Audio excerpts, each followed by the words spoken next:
Omukwiza w'ekikolo gwanga olukulu Jacob Lokorio Oulanyah avuddeyo n'akuutira ababaka ab'ekibiina kya NUP okusaba ennyo awamu n'okwekwata Katonda si kye kyokka n'okutambulira wamu n'abalala. Ono okuvaayo bw'ati asinzidde ku mukolo ogw'okubuulira awamu n'okulambika bannakibiina kya NUP oguyindidde ku lukiiko gwanga olukulu. Okusinza ku yagamba nti abantu bangi abeesuddeyo gwa Nagamba mu kutambulira wamu ne bannaabwe ekikolwa ekitali kya Bwakatonda.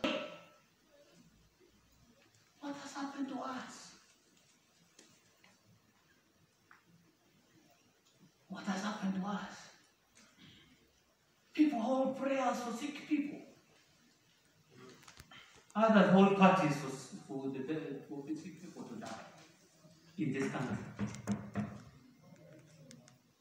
Evil is taking over Uganda. We must resist it.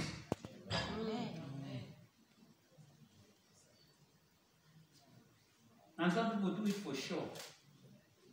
They don't even mean it. Today, let us go and do this. Let us go and talk about Oulanyah. And you leave your home, your wife cooks for you breakfast, and you eat. We are going for Oulanyah today. Oulanyah guno gubadde mulundi gwe ogusoose okulabikako mu lujjudde oluvannyuma lw'ebbanga lya myezi ng'ebiri. Mu bbanga eriyise abantu abatali bamu bamumikako nga bw'assizza ogw'enkomerero. We are one people. The spirit of Ubuntu, you are because I am. I am because you are. It is the collection of all of us that is what we call humanity. Please, Uganda, at this level of parliamentarians, please, let's send this signal, let's send this to the young children growing up. The instructions we are giving them as adults and members of parliament is wrong. It's wrong. Onera abasibidde entanda ey'okuweereza eggwanga lyabwe okusinga okwefaako nga bo awamu n'ebibiina bye bavaamu. Onera asuubizza nga bwe bagenda okukola enteekateeka okulaba nga babaweereza amawanga amalala owali ebibiina by'obufuzi ebivuganya gavumenti wabula nga bikolera wamu ne gavumenti. Compose songs with your names because you are doing the right thing for the people of this country. We are not doing our own things anymore like it used to be. We will be doing things for the people of this country. We will focus on serving the national interest. We will focus on improving service delivery to the people. The president has said we'll do it through the parish model.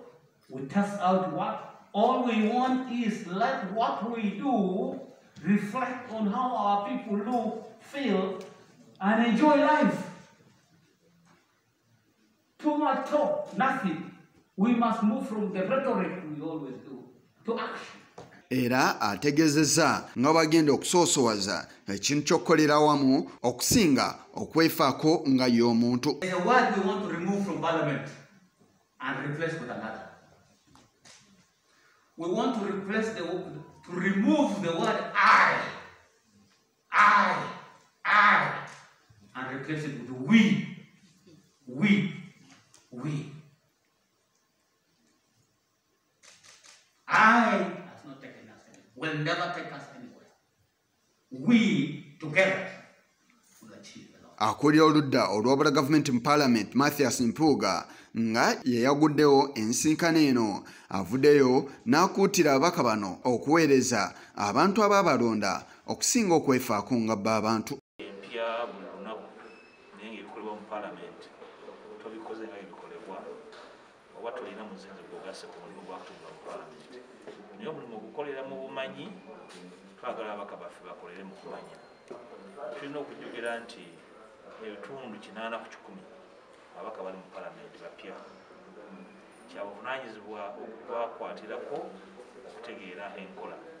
Naye naffe ababaka abakadde buli lunaku obaako ky'oyiga tubasabye batwale obudde okusoma n'okutegeera ebikolebwa ate n'okusoma ng'ebiwandiiko ebibaweereddwa. Ensinkano eno etandise olunaku lwa leero era nga yakunzikibwa olunaku olw'enkya. Ababaka balambikiddwa ku bikibasanya okuba nga basoosowaza awamu n'okutunuulira era nga muno mwetabiddwamu abantu abatali bamu omuli nampala wa gavumenti n'abalala. Kigongo kulwa Channel 44 oleggulo.